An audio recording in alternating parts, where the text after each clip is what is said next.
Hello and welcome. I'm Ash Mannix, and once again, I'm streaming on a Sunday evening. I decided quite last minute to play a game called Roadwarden, which was on Steam. Basically, I didn't have any ideas of what to play, and this is what popped up in my head. So, no Kuxel tonight, this evening. I don't know where Kuxel is. I don't know if Kuxel's up for coming on stream either. So.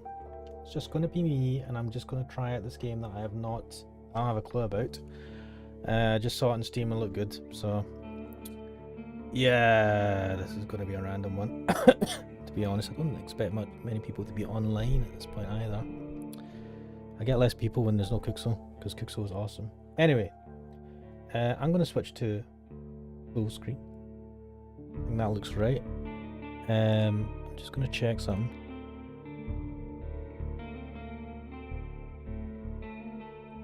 And I think everything is working, so just move the microphone a little away from me. Let's get into this. Double check the settings here. Describe attitudes. I don't know anything about this game. I glanced over the description on Steam and it looked interesting, so I thought, why not? Everyone knows to stay away from the wilderness. Most people would never risk a lonely journey. Roadwardens not only accept this struggle, they embrace it.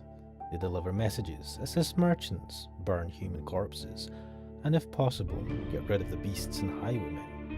They live on the road, die young or retire early. It's a dangerous job, but a respectable one, and it pays well.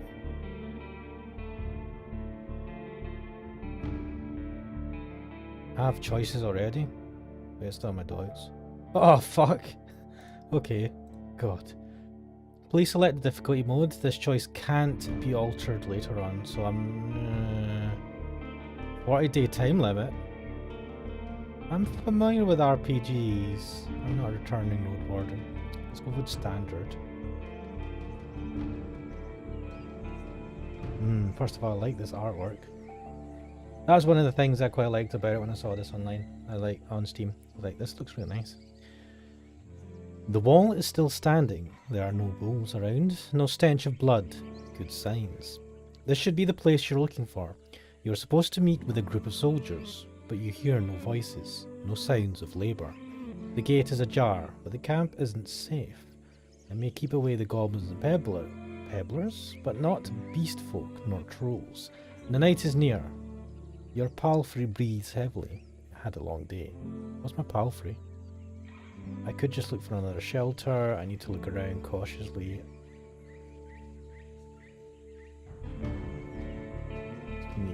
Oh, this is one of those text choose your own adventure games. Okay, I like this. Your heavy boots hit the ground and the pain of the long ride finally catches up with you. You stretch out, bringing your back and legs comfort. All you want now is a table, a decent chair, a nice mug of beer, and some warm stew. With any luck, your axe won't be needed here. Okay. Take care of yourself. If you're hurt or exhausted, some actions won't be available to you.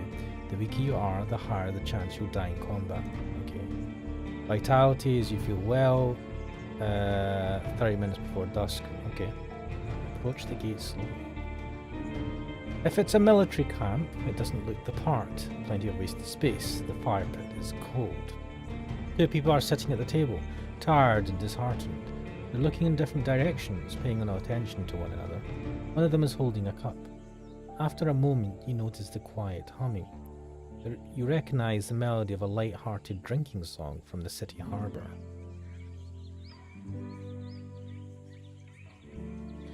The people inside the camp didn't even notice the clatter of hooves.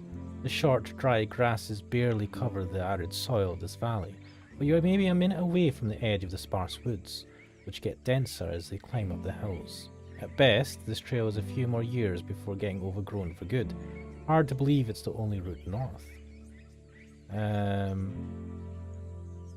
Let's enter. It takes him a few breaths to glance in your direction. The first person greets you with a wave of his hand. There are bags under his eyes. His beard is messy. Despite his simple shirt, he's wearing durable, decent boots. A mace, with a head covered in iron, hangs at his side. but he doesn't reach for it. Let's look at the second person. Just like you, she's wearing a gamson, but hers is a bit loose, as if she took it off a corpse. Her head is shaven, as if she's protecting herself from flesh-eating bugs. Her eyes are wary, yet kind. She smiles. Considering the squad was sent here half a year ago, these two surely look the part. Though there should be more of them. 8, you believe. Let's ask them first. You wonder how to phrase your question. So whenever you meet new people, you can influence how they perceive you by selecting one of the attitudes. Be supportive and cordial, playful, distance, intimidating, vulnerable. Let's be friendly. I was hoping to meet with your lieutenant. Can we talk for a bit? The woman lets out a loud sigh, dusts off her gamson and steps toward you. She pays little attention to the sword at her side. We most definitely can, you and I. Though holding this rank is still somewhat new to me. Are you a messenger? Did you lose your mount? She observes you with curiosity. Or are you looking for help? I'm your new Roadwarden. My horse is waiting outside. Really? The soldier in the shirt leans forward. That explains how you got here in one piece all by yourself. Better bring your beast here, adds the lieutenant. We have no hay, but I bet it dreams of dropping its saddle. A long pause. I'm Tulia, by the way. She reaches out her hand.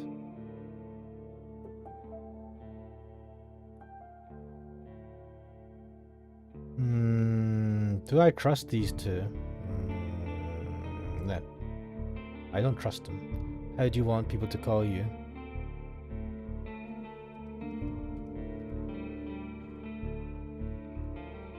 Ashmanix. The lieutenant stands with her hand out, but then raises her arms with an awkward smile. Of course. Just keep your horse away from the tents. She steps away.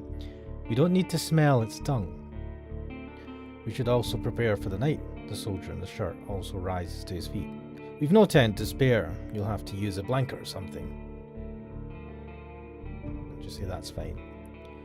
You walk through the gate. Your mount looks around and snorts anxiously.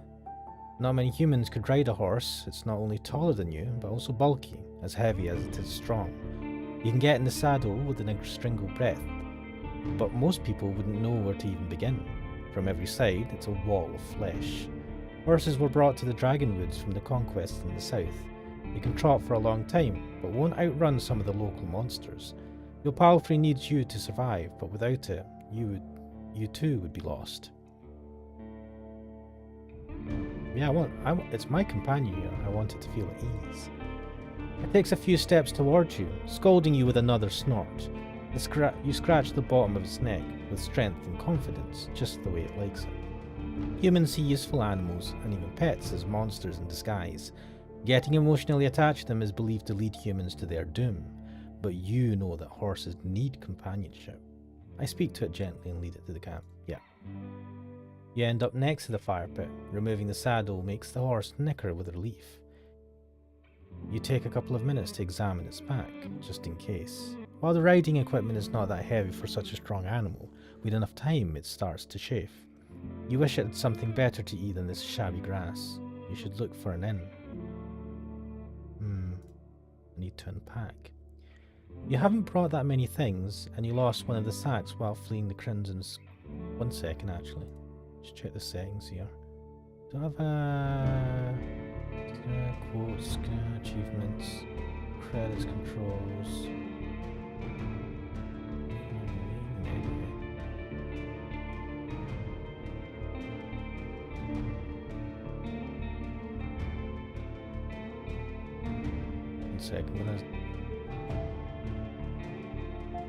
I'm gonna make this a bit bigger.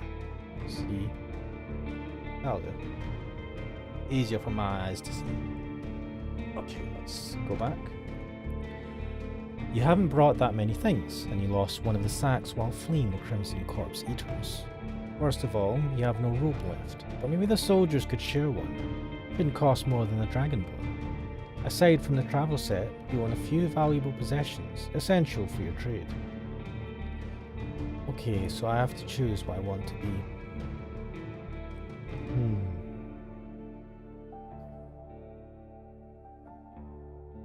I'm going to go for mage. Usually I'd go fighter, but maybe I should learn about these. As a fighter, you'll have an easier time in physical challenges, thanks to your superior equipment and hidden bonuses during dice rolls. You'll be physically more capable than the other classes, what opens unique opportunities during some social interactions. It's the best class for RPG beginners. The fighter's weakness is their reliance on physical strength. Your special abilities won't be available to you if your vitality points drop to 0. The mage uses Pneuma, a versatile but limited pool of energy points that can be spent to cast a few humble spells. Magic won't protect you better than a sharp axe, but as a mage, you'll be able to heal faster while resting. Detect magic in a mysterious area, distract a beast with a simple trick, and find a common tongue with other magic users. Using the mage's powers too freely will result in having no Pneuma left when you need it the most. The scholar will know more about the world's mysteries than you, helping you take advantage of some unusual situations. Your character will impress the locals with its knowledge, and you'll be able to read the sparse, written clues without anyone's assistance. Scholars struggle with combat more than the other classes, but with enough carefulness and exploration, you'll gain access to alchemical mixtures that will help you escape from many dangerous situations. Okay, I'm going to go with the fighter. Keep it easy. Open your inventory to see your possessions. Okay. So I have 2 food rations.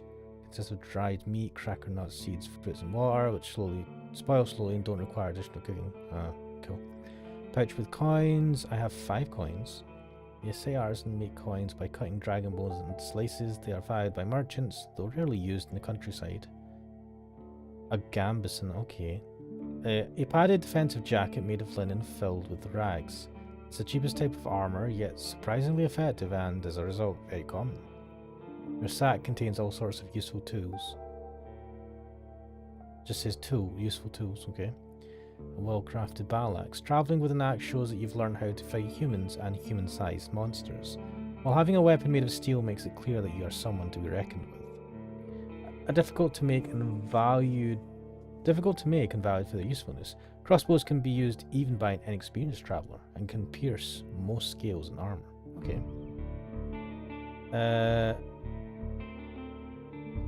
You unpack and inspect your belongings.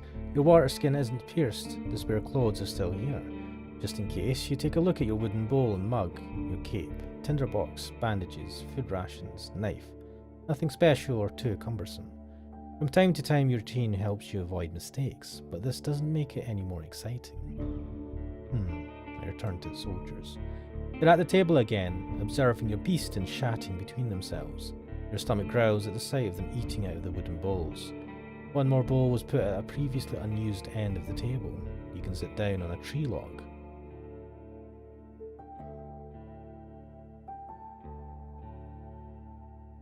I'll join them and take a look at them. Let's take a chance. I'm just checking this. Vitality 3, nourishment, your experience and pound bonuses. We're doing alright. It's cold grill, the meal eaten in times of hardship. This specific bowl is filled with water, hog mealy, some strange looking cereals and blueberries. Welcoming you with a meal, even a humble one, is beyond their duty. Soldiers live with and for their companions, constantly on the move from one part of the realm to another, making sacrifices to protect their group as they face dozens of hideous creatures. Their lives are filled with discipline, hardship, and camaraderie. Roadwardens, on the other hand, learn how to work by themselves. They seldom engage in open combat, patrolling the same roads for years. They help the settlement stay in touch, but also maintain commerce, settle down, forge friendships. When there are no laws to follow, they use their own judgment. Different responsibilities, different lifestyles. I eat quickly, not focusing on a taste, then speak with Tulia. She's focused and chooses her words carefully. She looks away only when she gathers her thoughts. I'm afraid I can tell you less than I would like to, and less than I should. She nods towards the other soldier. As you can see, there's not a lot of us left. At the beginning of summer there were 8 of us, including our previous lieutenant.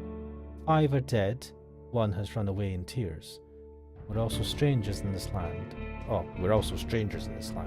Adds her companion. Any piece of information may help me do my job. Yep.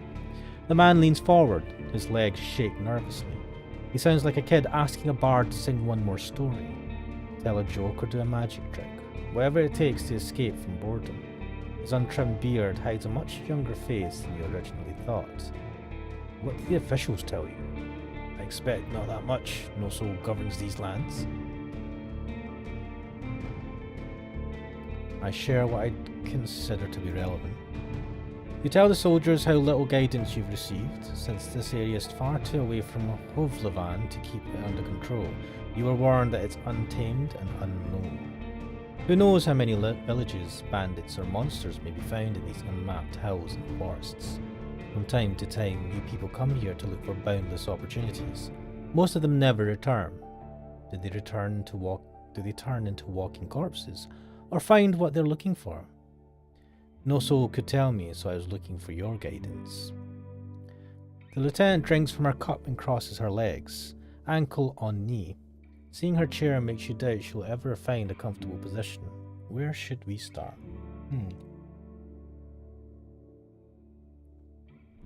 Interesting. 1 second, I'm just going to take a quick break. Back in a second.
That's me back.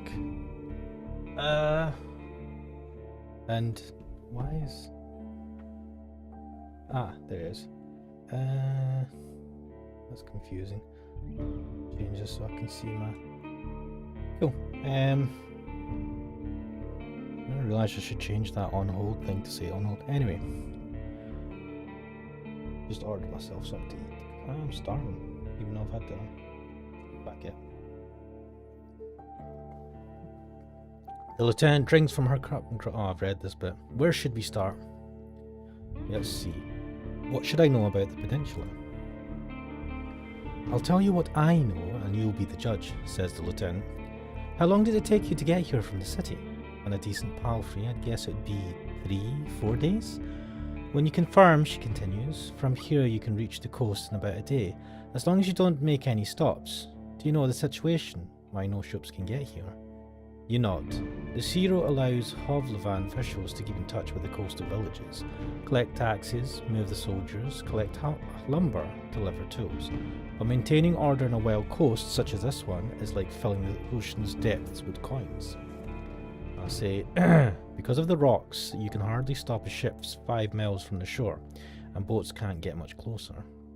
She nods. I don't know much about fishing, but there's not that many people living by the shore, and they don't crave to stay in touch with the city folk. As she pauses, her companion carries on. No soul from the north ever came to the camp, but when we travel to the roadside inn, Pilt of the North, they're happy to trade and to play dice. Why not just stay at one of the settlements? The man clears his throat. I mean, you know, we're to guard this road, this camp is our post, and well, he turns toward Tulia. She lowers her voice. Don't take it the wrong way, Ashmanix, but are you a devout soul? That's a weird question to ask.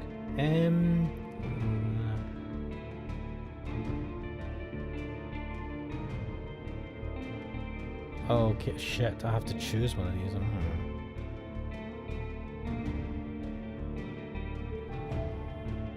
I'm from a small village, people shelling you, and so are the main virtue. For many years I've supported a monarch that does its best. Nah. Go for the first one. Like most city folk, I believe that people should unite their strength to overcome the threats of nature and dark magic. Everyone will be judged for both good and evil deeds. I'm part of the United Church. Oh, a fellow unite, the man smiles. Though in this land it won't bring you much good. At least we can discuss the topic freely. Oh, at least we can discuss the topic freely, adds the lieutenant with a barely visible smile. Okay, let's get into it. The people here are disquieting. Every few words she taps the table with her finger. The traditions won't help them negotiate with the officials here. She starts to draw lines with her index finger, as if she's pointing at an invisible map. The peninsula is connected with roads, like a big circle. In the northwest, you'll find a weird village at a bog. It's not exactly pagan, I don't think. It even has a priest who claims to be an eremite. You nod. She means a fellowship. They do crazy shit, her companion chips in. They use the dead to cut down trees and dig in soil. Once I saw, I begged to never return there. I see. You've heard tales such as this once since you were a child. If an isolated settlement manages to survive without a city's influence, its customs and traditions grow more and more alien. Every generation learns how to adapt to the dangerous conditions they have to deal with, and the rustic pagan traditions muddy their river of faith. The United Church often warns its members about the crazy druids, necromancers and blood mages, the bringers of doom, the traitors to humankind. This sounds very Warhammer-like. Let's see, were you able to speak with these necromancers, and how about the east? Any monsters worth mentioning? Let's see what you can see why we were not eager to go there if we could avoid it. The lieutenant chuckles. Maybe they'll be more welcoming to a Roadwarden. The roads are dangerous, with little to no shelters. People need your help. The man in the shirt turns a bit and points a finger to the northwest. If you're heading to the undead village, you'll get to an inn first, and soon. Tulia nods. Pilt of the North is a safe place. You can talk with the innkeep or the guards. Ask them about the road. Right, so if you're heading to the undead, you can northwest. Let's see, how about the east? She stares off across the camp. Hard to tell. We went there only once. There are hills, forests, rivers. We saw a tunnel sculpted in leaves and branches, but we didn't enter. Wilderness all around. I'll just ask if any monsters worth mentioning. Anything that could catch my mount. We saw all sorts of beasts, the man starts to count on his fingers. Goblins, giants, cats large and small, runners, howlers, wolves, spiked boars, mouflon eaters, griffins. But we managed to stay away. Some could catch up with most mounts, Tulia glances at her companion. Though a palfrey should be fine. The trees are so tall that the flying creatures keep to the coast and mountains. There's not too many humans around, and the animals are busy fighting among themselves. They fight more for food than territory. The soldier cracks his knuckles. Don't provoke them and ride fast. Just count on luck. Okay, I guess that's all I need to know. He nods. I'm afraid we can't do more for you.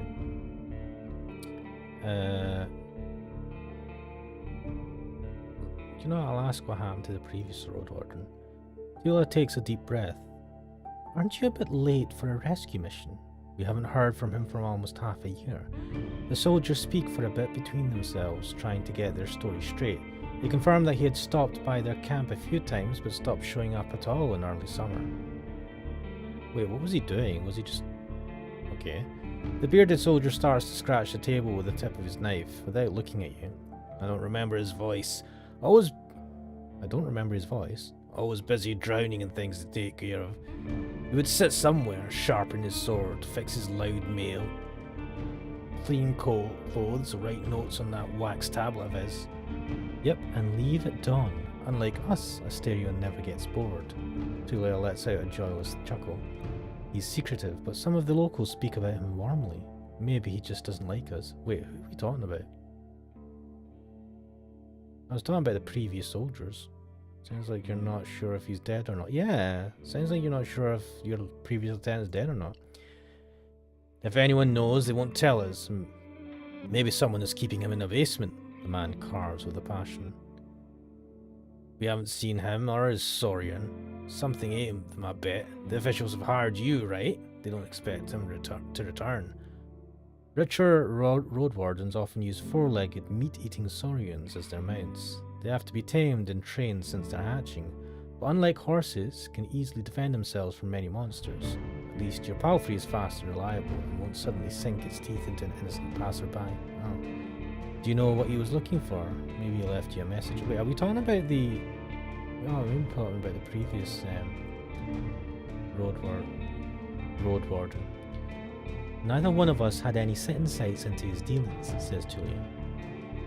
My predecessor left me no clues. We also took a look at Asterian's stuff. Wait, she raises her open palm. I almost forgot. She stands up and heads to a nearby tent. It has kids in a village near Hulvalan. I was planning to take all these things there. A pouch, a second spear, a decent bow, some potions, quite a treasure. She glances at you. But I would much prefer to bring them the truth about their father.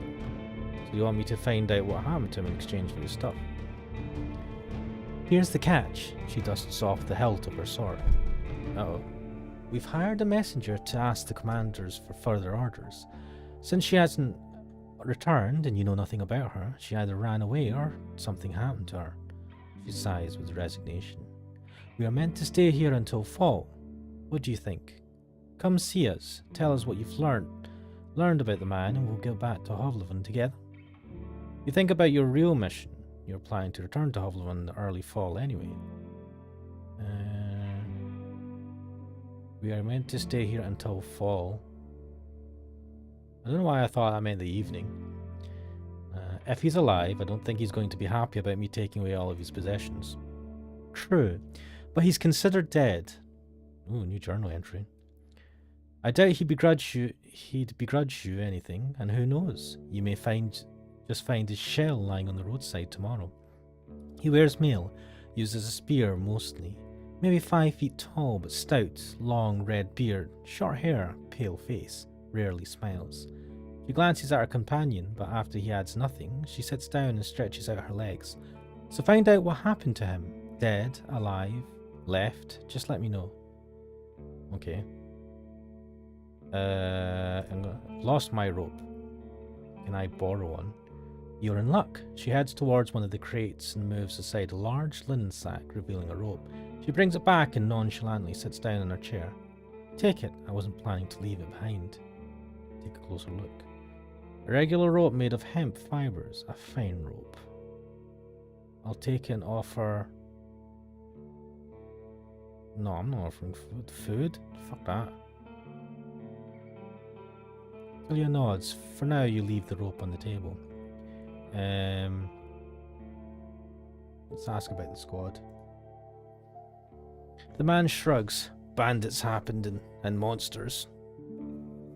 A strong band, though, his companion chips in. When we got to the peninsula in spring, we saw some people living in this camp. The lieutenant decided to avoid it and look for an inn. We had to travel through the night for a bit. The bearded soldier scoffs and crosses his arms, but she carries on. If he had decided otherwise, we would all have died that day. The innkeeper explained that the camp is a trap. The armed ones pretend to be soldiers, stay there at night, lose everything you have. Wait, this camp sounds like slave hunters. Talia sighs. Very much so. They've killed some and took others away. Who knows where? They were letting the northerners go, hoping to avoid their wrath. It kind of worked, adds the soldiers. We asked them for help, but they refused. We had to clear the entire camp on our own, and that's why 3 of our people died. Don't exaggerate. It's not like the lieutenant didn't make a mistake. He wanted to get rid of them and take over their camp, but we didn't know our enemy well enough. We were outnumbered, and they had an ice mage among them. He looks at you. At least we cleared the road, saved lives. You mentioned monsters as well. Nothing that would surprise you. Those of us who survived the skirmish were young, too inexperienced to spend a summer in this place without a good leader, and they didn't trust me. One of them got caught by a treant. Another one ignored my orders to perform some sort of a ritual hunt, so a werebear tore her to pieces. Wow. The last one tried to act tough, didn't tell us that he had cut his hand while cleaning his gamson. She lets out a ghastly chuckle. We had to cut it off, and he was so ashamed that he decided to walk north, find a new life, disappear. Idiot. Wait, they can just fucking abandon you? What a colourful journey. The man tries to drink from his mug, but it's empty. I'll say you've made this place safer. Barely. Tulia seems tired. And who knows if it was worth the lives and effort.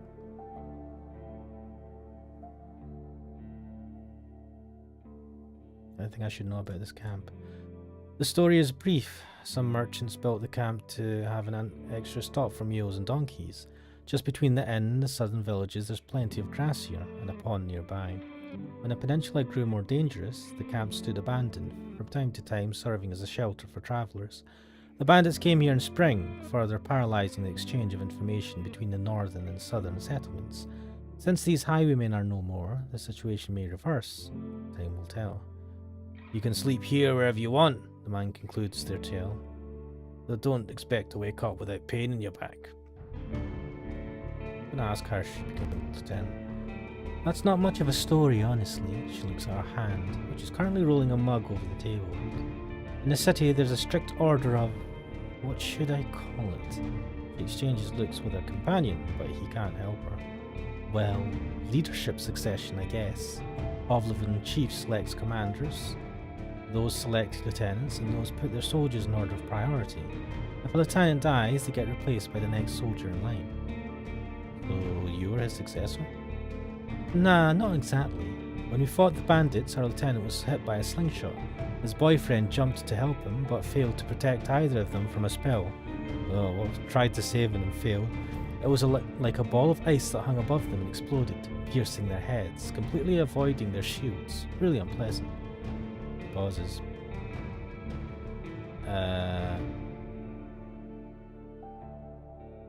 And you're the third one in line, is that right? Basically, yeah, she says without enthusiasm. I didn't plan to become a leader, though I'll get demoted once we return to the city.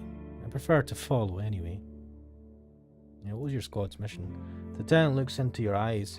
You know, the usual. Making the roads safer, keeping people alive. I explain that it may be important for me to know what they have tried to accomplish. I can't really tell you. Let's just say it would be nice to have a reliable outpost somewhere nearby. A place where you can always find a group of fighters willing to protect you in the name of the law. She tilts her head back. Now, if you have any other questions... Nah, I'll just take that. Are you sure? Are you sure? Says the bearded man. We'll not be around the next time you come here. Nah. Pray for night. I agree, Tulia sighs with relief. And may you do better than Asterion did. Stay vigilant, she winks at you, shattering the mask of a soldier. Thank you for your help. One more thing, if I can. The bearded man approaches you. Can you take this first watch? Splitting time between 3 people makes a great difference. You think for a moment. To fully rest, you'd need a good sleep. I'll help them out. Sure. Fabulous, he pats your shoulder. Should be calm at least before midnight. Wake me up in a few hours, or even earlier if anything happens. I nod. Right, stay tidy to have a better chance to influence others. So armor, 3 of 4, appearance, you don't stand out from the crowd, you won't get much cleaner without a proper bath. It's easier for you to overcome nourishment and your vitality. Oh, this sounds complicated. Let me see.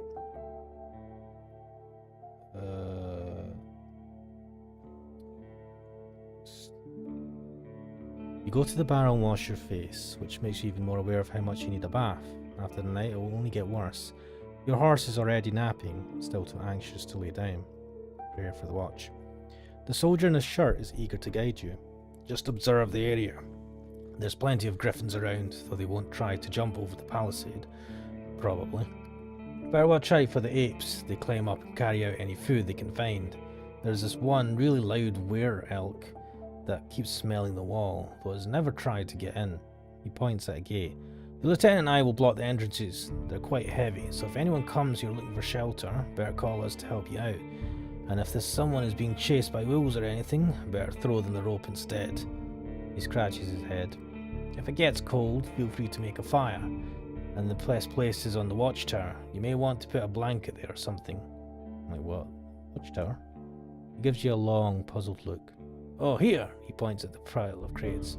Just climb up to the tallest one. You'll have a great view at the northern side, the more dangerous side. And also, I know you're tired after all that riding. He points at the tent on the other side of the camp.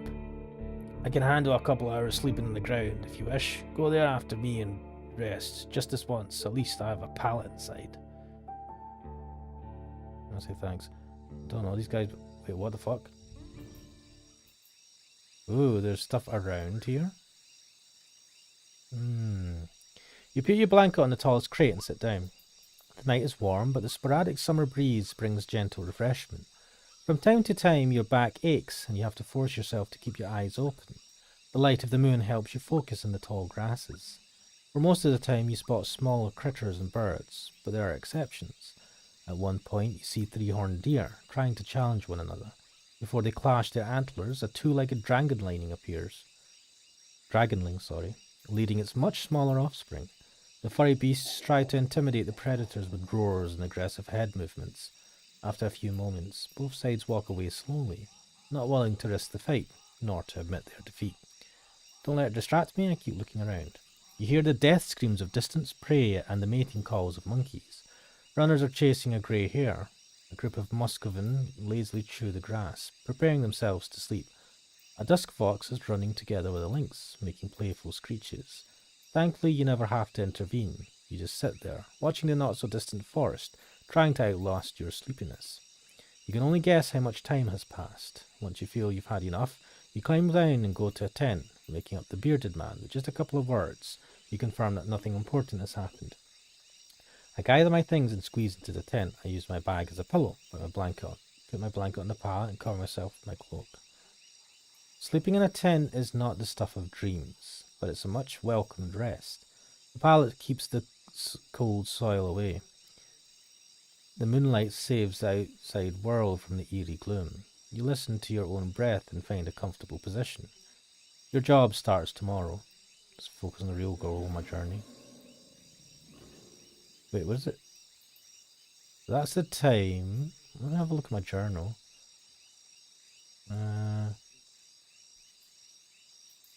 I need to explore the peninsula as thoroughly as I can. I have to get to know the locals and find out how much of a profit can be made here. Then bring the news to Hovleven. I have to leave the peninsula on the 40th day of my journey, or sooner. To add worth to my work here, I could secure the roads by getting rid of any major threats and convince the tribes to negotiate with the officials.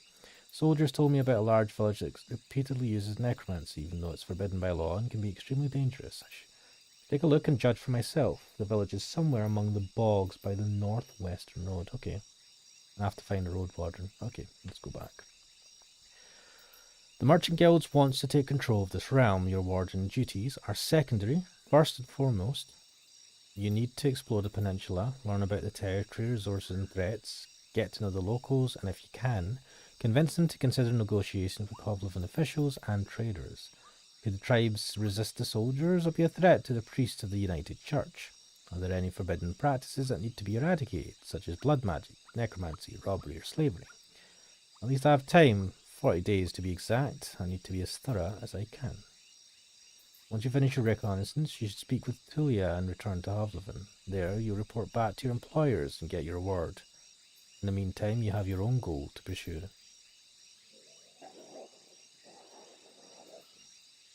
Nah, not that one. No.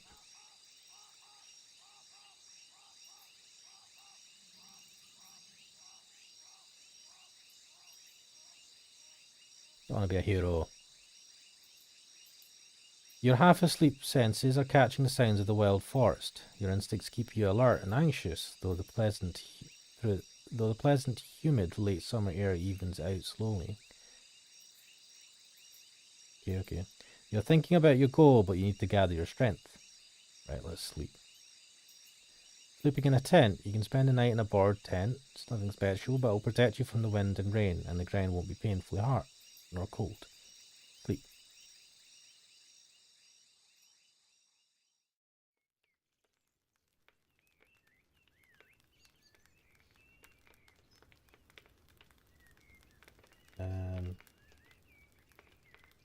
You've woken up by sunlight, well rested and ready. Without hassle, you gather your things. After only a couple of breaths, you notice a weird smell, like a roast. No, burning meat. Burning rotten meat. Disgust crawls into your consciousness. You exit the tent. Your horse is looking around nervously. Your bags are where you had left them. You see an open gate. Come on. Right, I go outside to see what's happening. Both soldiers are standing near a humble pyre. The man in the shirt looks at it contemplatively. Tulia is the first one to address you. Ashmanix, she greets you with a nod. We used the horse's manure for the flames, so don't worry about cleaning it up. You see a corpse among the flames. It's impossible to tell if it belongs to a male or a female, but it was an adult. The burning process won't be over for a couple more hours. A traveller or an undead? The latter. A young one. She lacked the pneuma to understand that she couldn't get inside the camp without climbing. I stabbed her with a spear from a safe distance. She sifts her weight. One more fog and she'll be a real threat. She'd be one more fog. Even now it took a couple of hits to knock her down. Sooner or later every human shell wakes up, gaining more strength with each soul it devours and each moment it spends in the fogs. Burning the dead is not just a religious practice, it's a necessity. Soldiers, priests, village mayors, even road wardens making a large pyre takes a lot of time, but it saves lives. Julia calls this undead a she. Most unites hesitate to do so. Well, time for me to leave, I suppose. Running away from the reek, huh? I don't blame you. Oh. Running away from the reek, huh? I don't blame you. She walks with you for a few steps. Find us here if you need us, or if you learn what happened to Astarion. There's enough ground here for you to rest. Safe travels. These words make you stop, an old farewell mocked in a number of songs and tales, but yet you hear no scorn in Tulia's voice. You wonder how many acts of kindness like this one you're going to experience in the days to follow. He returns to the pyre. Prepare yourself for the journey. Use the travel button to see the map and move to another area. Okay. You somehow miss the fact that your mount is already saddled and warmed up. You double check the equipment, but you don't need to fix anything. The soldiers were diligent. Normally, preparing any palfrey for a long journey takes a lot of time. You put on your gambeson and make sure that your axe is tightly attached to your belt, then get in the saddle. The palfrey nickers, ready to leave. It's time for you to get to the crossroads north from here. You need to ride north. Okay. Travel forward to continue your journey. Once you're done with the north, speak with Tulia to return to Hovleven. Okay. Shelter, which is that one. Ultra is surrounded by a wooden wall, set in the middle of the valley. You're currently here. Right. Travel forward to continue north.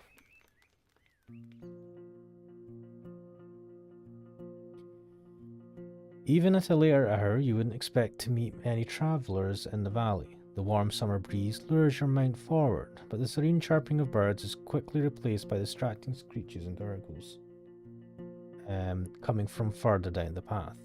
You soon find the pack of four-legged griffins. They're larger than foxes and merge the features of birds and furred beasts.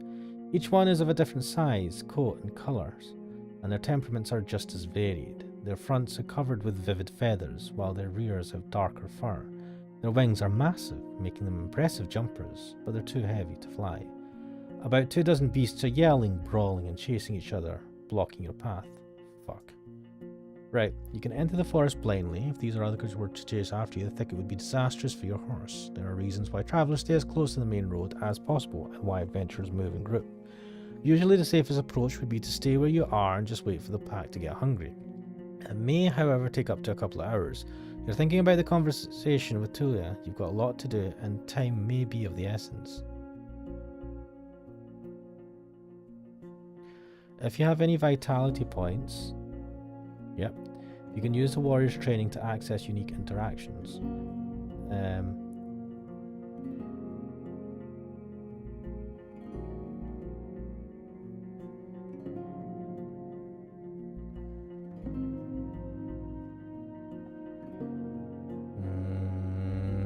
Let's take a chance.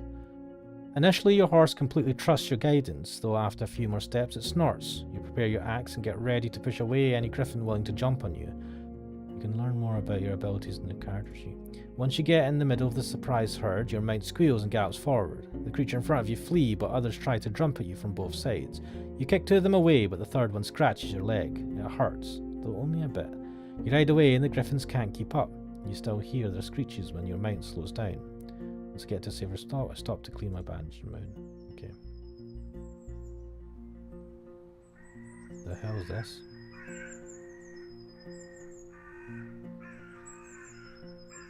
What am I?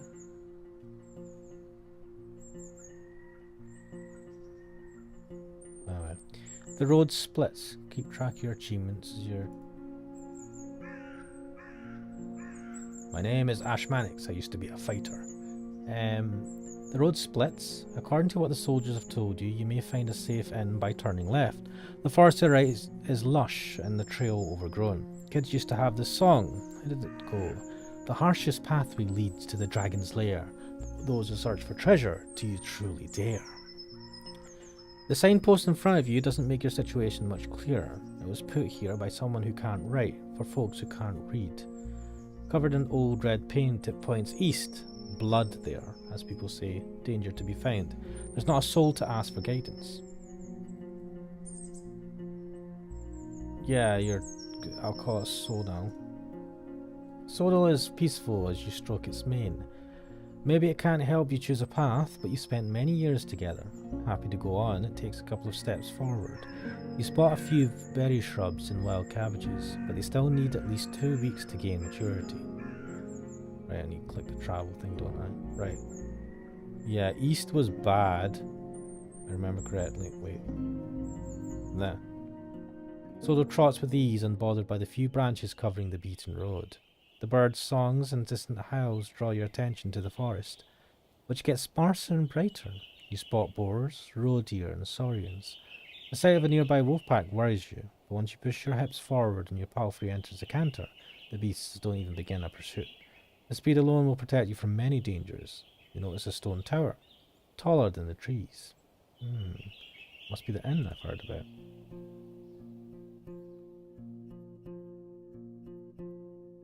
Interesting, it's like totally fenced off. Inns like this one fit the regions travelled by merchants, but you wouldn't expect a place of this size in a forsaken peninsula. The stone and lumber must have been transported from far away, and the workers, guarded by expensive mercenaries, surely lived for many seasons in a primitive hamlet, subsisting on salted supplies.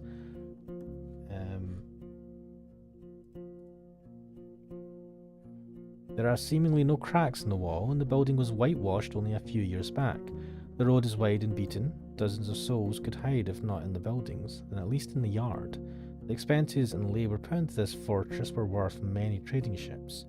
3 armed people are on the ramparts, though you only see what's above their waistline. They're leaning on the parapet right next to the gate, and you think you notice a glimpse of a smile. They were Agamessons, each one of them dyed differently. Yellow, green, and lemon grey. Wait, I don't see anyone on the ramparts. Oh, look, oh, okay. One. Can't see where the other guys are. Approach the gate. A woman in yellow armour leans forward. She has long, curly, disorderly red hair. pointing in every possible direction.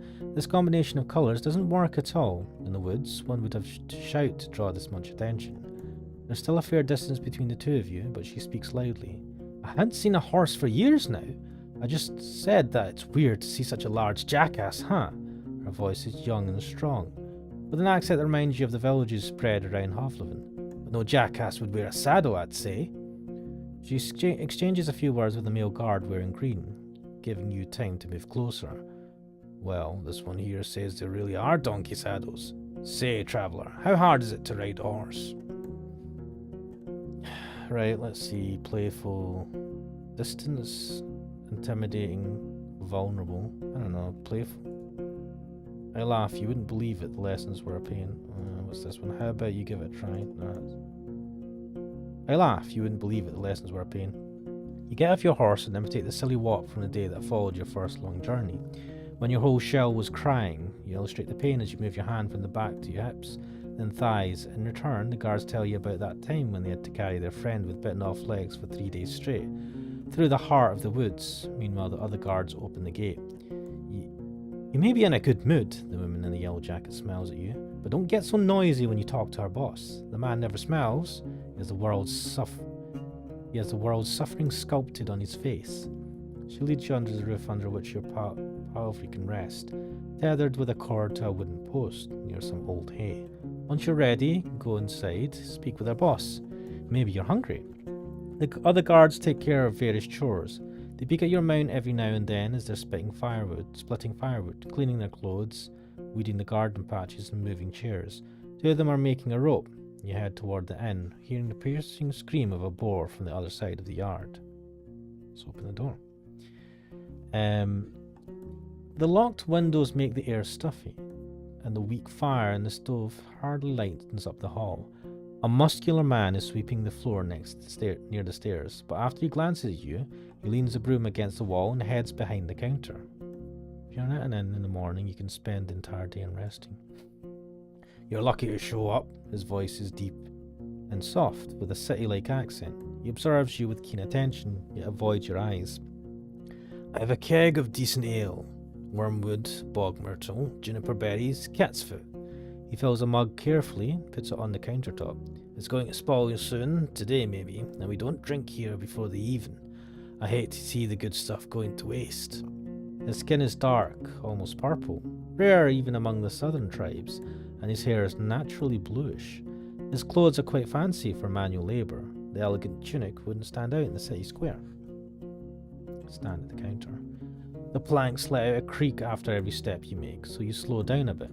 You could swear that the innkeeper made little to no noise. Here you go, he pushes the mug forward. But just so you know, my pelt of the north doesn't belong to Hovleven. You can sleep on the floor if you wish so, but if you want a bed or a meal, you have to pay. We have some leftovers from dinner, but I'd need to check.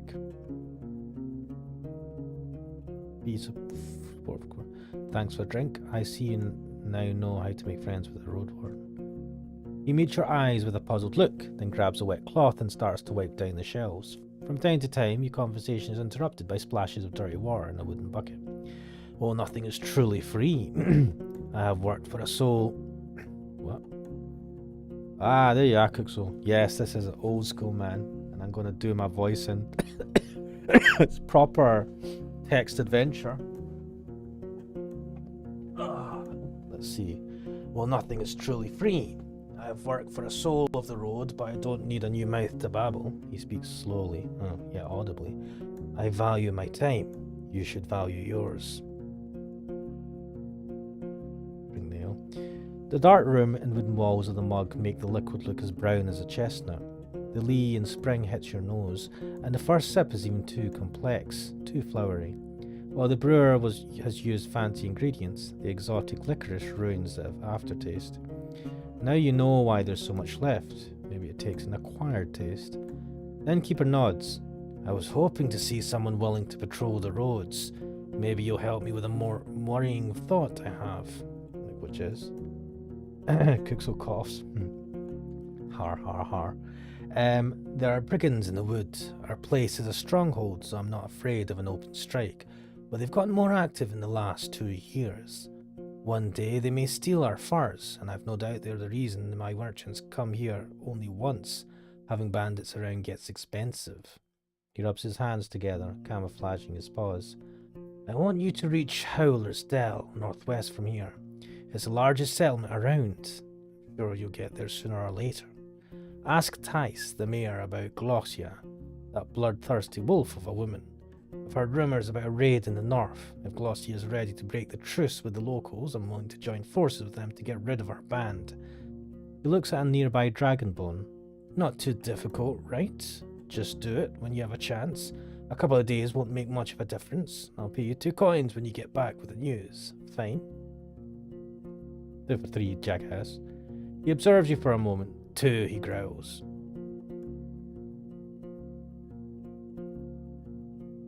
Now see, I'm looking for a Asterion. Are you now?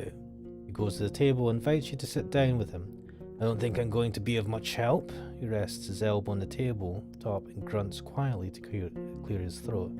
But I do want you to find him, so... When asked about his intentions, he measures his words. Asterion and I made a risky deal. Well, a very promising one. Last time he was here, he took 50 coins, my half of the investment. He knocks on the table with a fist, anxiously. If you get my coin, or at least find out what happened to the guy, I'll make sure you won't be disappointed after bringing me the news. Could it be that Asterion stole the coin and ran away? He looks at a window and starts to play with a shutter. I just think Asterion ain't the kind of soul that would do such a thing. For him, it wasn't much of a fortune, and I'd risk saying he had earned my trust. Not only mine, you know. It's easy for a Roadwarden to make connections. He always had places to go, things to take care of. He rubs the table with his thumb, as if trying to clean an invisible stain. I've asked travellers. I've sent a couple of my pals to find him. No real news. I know he stayed in White Marshes for a day and was meant to do something for the people there. It's a village in the northwest. Just stay on the main road until you reach the bogs, then enter them. You may get there before dusk. So, let me know once you find anything, and we may yet return to this whole investment thing. I'll think about it. Yeah, wait, what's my vitality? I should take a break. Oh shit, I need food. Do you have any leftovers? Yes, I feed them to a boar. I won't give them away for nothing. He tells you to wait, then leaves the building for a few minutes and returns with a wooden bucket and a long stick ending with a hook. Go through the gate and turn left. You'll see a bunch of bushes. We need some berries. Bring me a bucket full. You'll be done in half an hour or so. Your horse could use a nap anyway. I'll prepare something to fill you. The hook is not made of metal or wood. It's a long, curved claw, almost black. That's quite a lot of berries for picking, yeah. The tools are cold, not too heavy. You notice a pair of thick gloves at the bottom of the bucket. Ah, the berries are not a problem, the innkeeper smirks. Unlike the snakes, better scare them away with a stick or move them with a hook. And protect your hands. The little ones won't eat you, but don't get bitten. I'm sure you know how to be patient. Yeah, let's just get this done. You step outside. Sawdell is fighting off flies with its tail. At this hour, the armourer's workshop is closed. Let's forage for berries. The innkeeper knew what he was talking about. You put on the gloves and look through the bushes from a safe distance. It doesn't take long before you notice the first serpent lying on a rock somewhere in the thicket. The creatures are not that large, and even if some of them hiss at you or slither closer, the jabs of the hook keep them at a distance. You don't know much about these berries. They are round and reddish. You wouldn't trust such a colour even if you were looking for food in the wilderness. The plants don't have thorns, but the leaves are harsh. You make sure to thoroughly cover your skin with your clothes. You have to look through many bushes to fill the bucket, but the presence of insects and snakes doesn't allow you to relax. Gather the berries and go back to the inn. You return to the courtyard. 2 of the guards are participating in a friendly skirmish. Their wrestling is accompanied by a crowd. Into the inn. Locked windows make the air stuffy, and the weak fire... Oh yeah, it said this before. Eating, seeing this, and waiting for the SOTN speedrun on AGD... What the fuck? Was SOTN? AGDQ? It's AGDQ. So you're speaking in foreign tongue. Put his foot on the counter. Great! He peeks inside the bucket. I've got cabbage stew with a few goose chunks for you. I'd serve it even to merchants if there were any around. The meal is warm and filling. It's well seasoned and not overcooked. And like I've said, I rarely have food to spare, but feel free to ask if you ever stop by. You may be lucky, and I've been cooking my whole life. Thanks. And how did that old hook of mine work out for you? I see you still have your hands. Yeah, that takes a tool from you and nods. Need anything else?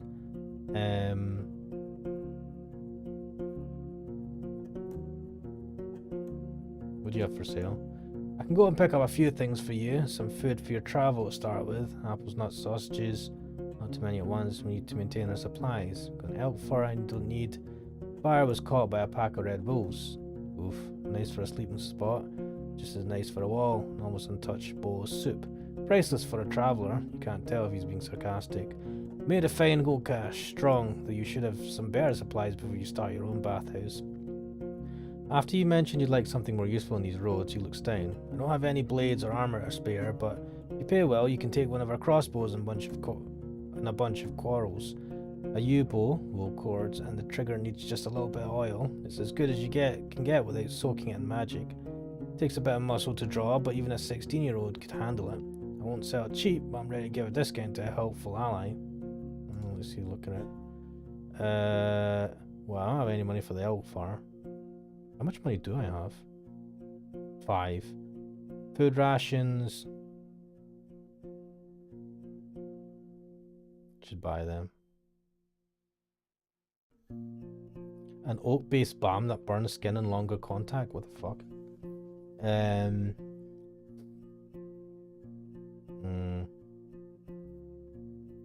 How many food rations do I have? 2. Buy one. Right, that'll do.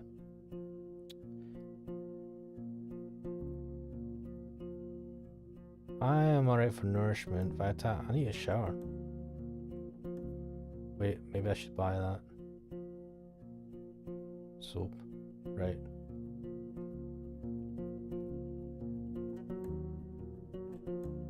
Any rumors? He crosses his arm. I don't like to talk about people who ain't nearby. Show me first that you're someone worth changing habit for. Oh, what? Ah, so you know a thing or two after all. Smoking tone is soon replaced by a gentle smile. It was built before we arrived. It didn't work out well for the previous owners. Once the war ended, they left. Not enough travellers. Bad trade. The villagers stick to themselves. We, however, came prepared, and now we're prospering. When you ask him how they can afford all the supplies, he runs his fingers through his dark hair. I'm not against running an inn, but we don't rely on guests. We're the ones doing all the trading. My hunters are a clever bunch and stay safe in the forest. In exchange for fur, claws, bones, we get what we need and more, both from the south and the north. He moves to the window and peeks outside.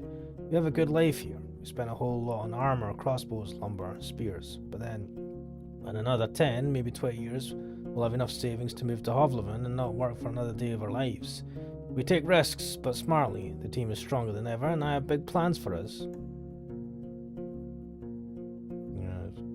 I ain't seen a soul looking like this since my ma died, he shrugs.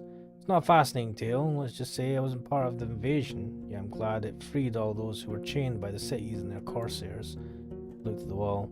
I'm Layson, by the way, but I rarely hear the name. Good story by any name. I mean, there is a story, but not a good one. He clears his throat.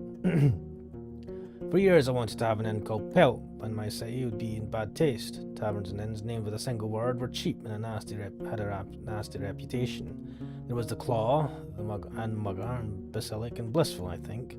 The good places used at least 2 words. Empty barrel, a rose in the helmet, Empress Smile. Pighead was the exception. It was a real dive, he chuckles.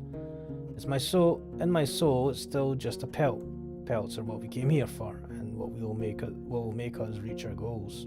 Okay. He freezes, observing your hands silently. Interesting. Wants me to get the answer from the mayor of Howler's Dell. I'm on it. Tell me about the peninsula. What could anyone say? This place doesn't even have a name, unless there's an old book in an archive that no soul knows about. You know, I'd call everything from here to the coast the hunting ground. Glances at your eyes. But it's not us who hunt. Keep that in heart. But the beasts in all shapes and forms.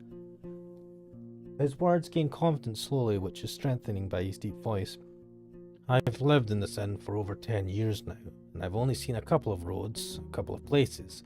It's just, once you get here and you see how harsh it is to hit the road, you have only more reason to stay at the warm stove behind a wall, even if it's suffocating. He looks towards the windows. I'm sure you've heard a lot already, that the people don't build hamlets anymore.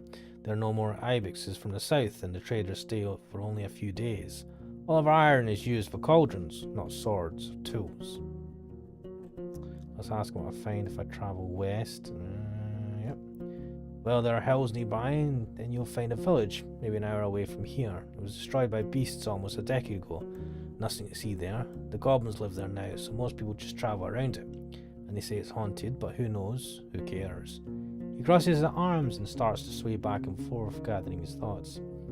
You'll get to a large tree on the edge of the swamp. For the locals, it's sacred. You're not used to hearing someone mentioning pagans as if there's nothing unusual about them. There's a small path south which leads to an old mine in the mountains. Nothing to find there, but keep riding north and you'll find Howler's Dell, set a clean brook. Farmers live there, Mifflins and Druids. They'll let you stay for a night, but they're not cheap. If anyone thinks my prices are bad, it means they ain't been to the Apple Ale and yet lets out a gentle smell. Smell politely. Only a bit of the next settlement, Old Pagos. The soil there ain't too fertile, so they work in their quarry and help other settlements build things in exchange for crops. The forests and hills ain't too harsh, but the Seekers have a small monastery nearby. In the mountains. I don't care much about them. They keep to themselves and they don't pay well. The third village is unknown to me. White marches set at the bogs. I've heard it smells like a griffin's lair.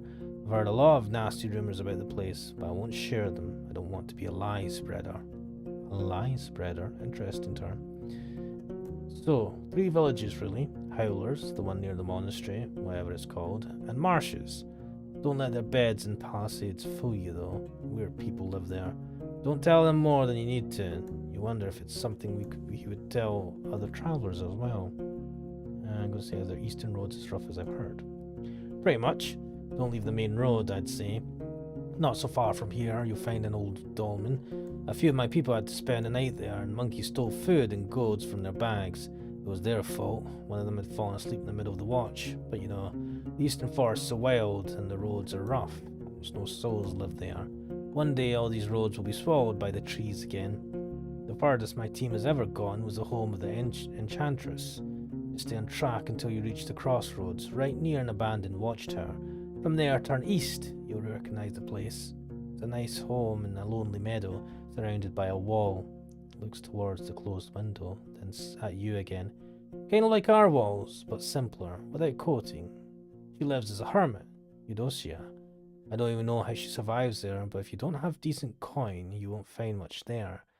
So, back to the crossroads. If you turn left instead, you'll see a road. People stay away from it. It connects the tower and the monastery, a shortcut between the two sides of the peninsula. I was warned by the locals not to use it. It already belongs to the beasts. Let's see if they've been to the northern coast. I only know about another inn.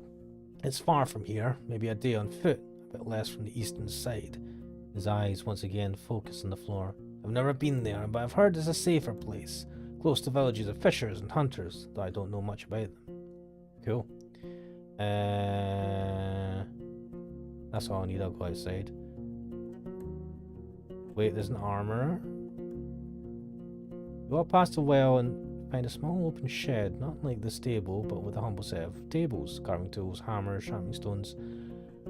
There's knives and other tools. As long as something can be solved by brute force, this place will find a way to do it. There are 2 people sitting on a long bench. The first one is a male with maybe an inch-long hair, cleanly shaven face, a thin, long yellow tunic, bare legs, sandals. He ignores your presence, sewing a gambeson with great concentration. The second person is a boy, maybe 15, who's wearing the crude outfit of a farmer. He glances at you, but soon returns to sharpening a long dagger. Greetings. The man raises his head, but it's the boy who speaks, focused on his task. He ain't talking. Tell me what it is you need. The man smells in confirmation, looks at the piece of garment in his hands, then looks around, shrugs, and returns to you with a raised eyebrow. Could you patch my clothes if they were torn? Shakes his head and points at the uneven seams in his own tunic, then grabs a crude bone needle and shows you its broken head. You wouldn't even if you had the tools, says the boy. but you can try in the Howler's Dell or Gale Rock. Okay.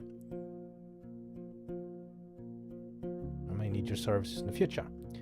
He nods, points at the laces in the front of your jacket, raises clenched fingers to his shoulders, then gently spreads and lowers them as if he's taking off a robe. You follow his command and allow him to properly inspect your gambeson. After a few minutes, he gives it back, then reaches for his pouch, pulls out one dragon bone, shrugs, then another one and waves both of them in the air, pursing his lips. He makes a few speech-like noises with his empty mouth, groaning what sounds like, I don't know. What the fuck? Gambeson repairs is as good as his armor can make it. Yeah, I don't need that. Leave the shed. Wait, go to the well. Renovated wooden covers the well from rain and birds. One of the guards is enjoying the cold drink you drew with a bucket. Tells you to use only as much water as is necessary. The oak-shaped soap you own can help you get cleaner. Yeah. I wash my shell. Yeah, go on. Splashing yourself with... Oh, look at this. I don't stink like shit. You don't stand out from the crowd. Splash yourself with the cold water from a bucket won't take away your smell, but it's enough to remove the tallow and sweat from your skin or mud stains from your clothes. Cool.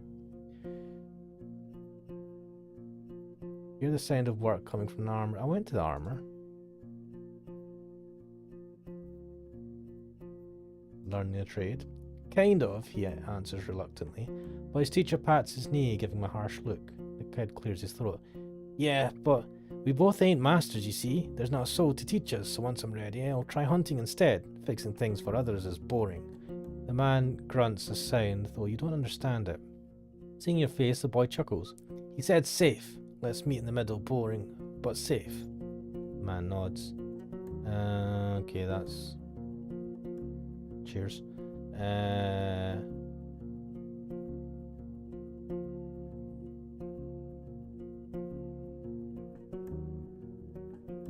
When the windows are open, yeah. Show me your wares. Right, I'll go outside. Wait.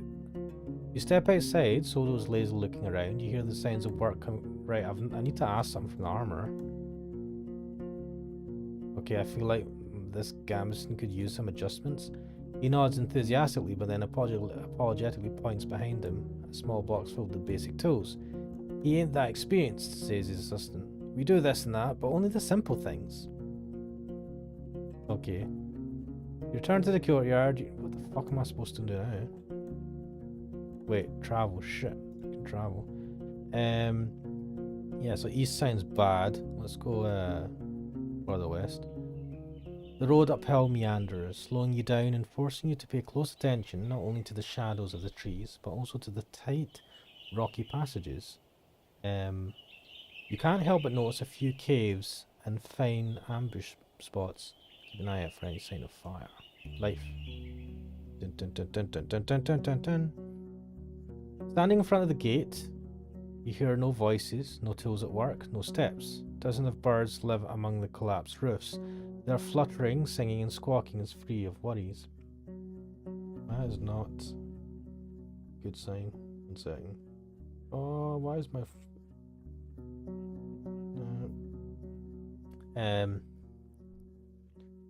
If you want to travel any further, you need to ride around the palisade. Searching the ruins may take a lot of time.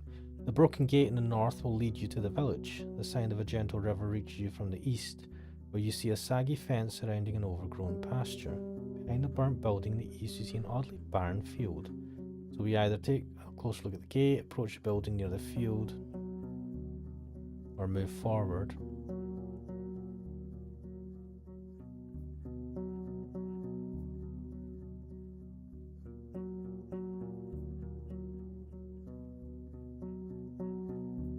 See the building near the field.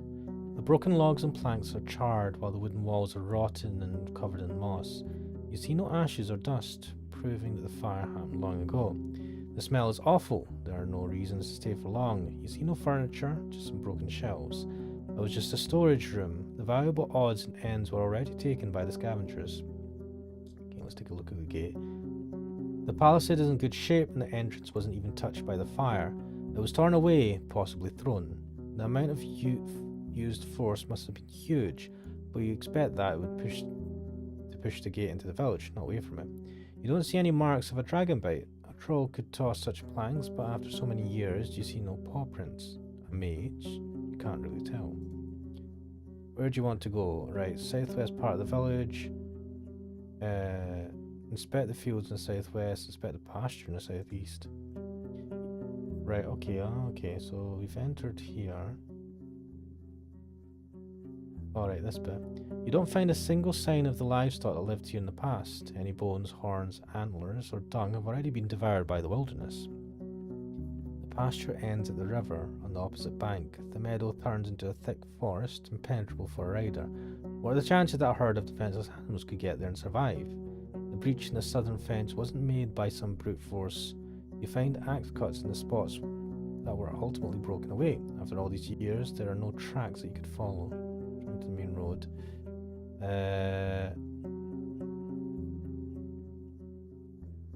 Try this. You're surrounded by what looks like a field ploughed in late autumn, disturbed by hundreds of rains and snowfalls. There's a few clumps of grass and wheat, but a place like this one, abandoned for years, should already have turned itself into a green lea. A barren field, maybe it was overused, but you would still expect the weeds to sprout. Curse. The path leading west from here ends at the edge of the field, shifting into a meadow, then a forest. In the north, you see a path leading around the palisade. I don't have a way to investigate. You feel a slight ache in your stomach. Where do you want to go? Why do I feel an ache in my stomach?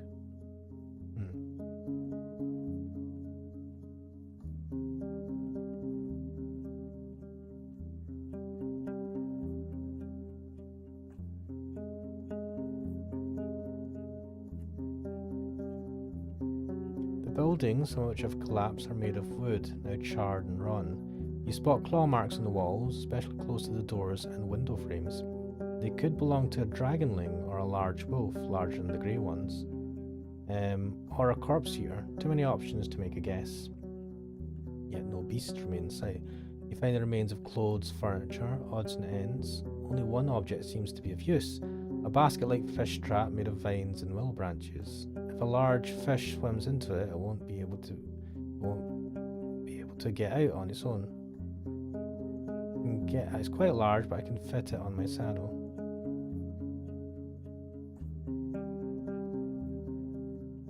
Your stomach makes you let out a painful groan. Where do you want to go? What is wrong with my stomach? Should I eat?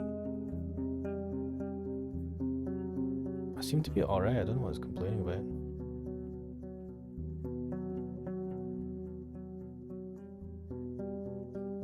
In every village, the main square is the fanciest area meant to charm the travellers, yet this is way more than you expected. The houses are as big as Hovleven, and the paved ground took a lot of work and materials.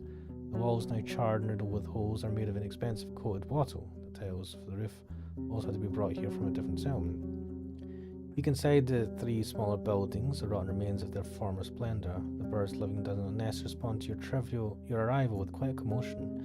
You don't find even a single dragonborn, or a tool or a piece of furniture left unbroken or unrotten. You're surrounded by bad smells, dirt, animal dropping in the garbage. The well also stinks. It has no bucket, but you'd be afraid to use it anyway. Who knows how many birds have relieved themselves inside, or how many old rats have found their death while climbing up the walls.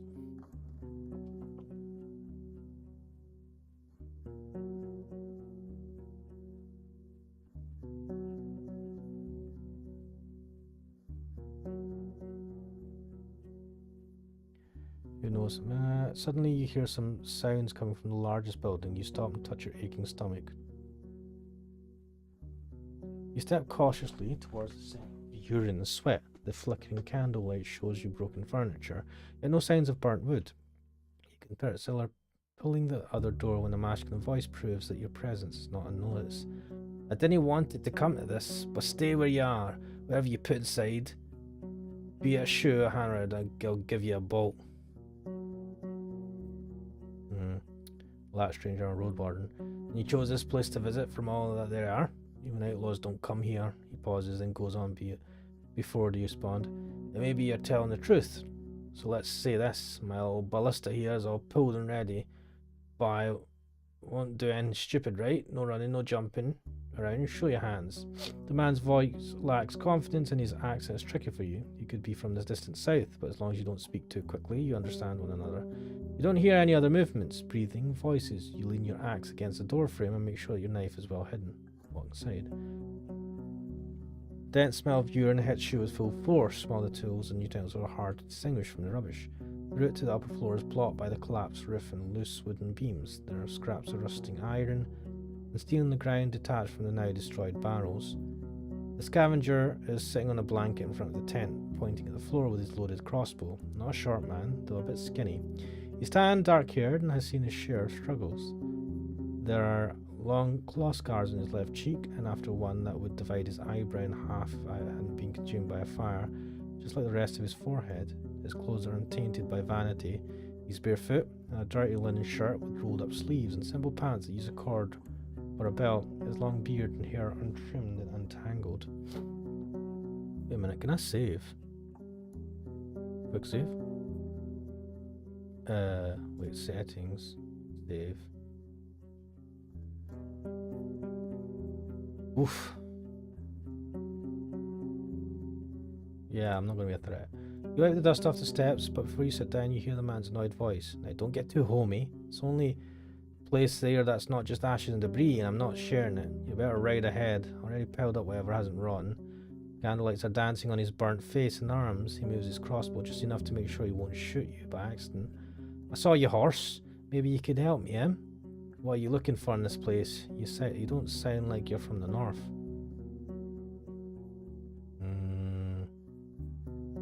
Peninsula. Then better stay away from the eastern paths. No shell rides there anyway. Why is shell? But even the west and the coast have roads like moose crap. I've travelled and pedaled for years now, you know. I wait for some group to join here. People don't travel, no damn anything about any place. Just a waste of time, I tell you. A long pause. Listen, he scratches his thighs nervously. I'm hungry, so damn hungry. I can't hunt or fish with all the 8 men around. You can share anything, Roadster. I may be a drifter, but I wouldn't beg if I hadn't lost more than that. Fuck off. I need to say it for myself. Sure, just my bloody luck. He clicks his tongue. I'll try to shoot down a bird or two tomorrow. Avoid it when I can. I'm saving my bolts for the 8 men. Because of those stinkers, I can't even roast anything. Raw meat makes me want to puke. A long sigh. Everything's shit, stranger, so if you have questions, ask. I'll say a lot to make you get me out of here. Oh well. I'm just gonna save at this point. Yes. I'm gonna go main menu. Yes. Well, I think I'm gonna leave that there for now. It's a lot of talking, a lot of stuff. A lot of stuff going on, and I am fucking. My voice is dying here. Yeah, I'll probably play this again at some point. I don't know if I'll stream this. This would actually be better with Cookswell actually online because there's a lot of voices and a lot of stuff going on, a lot of reading. So I'll think about it. But either way, this was actually quite interesting, really in depth. This is like the old text adventures of old that I never really played that much. But yeah, I'm going to leave it there for now. I'm Ashmanix. This was Roadwarden, and I will see you guys next time.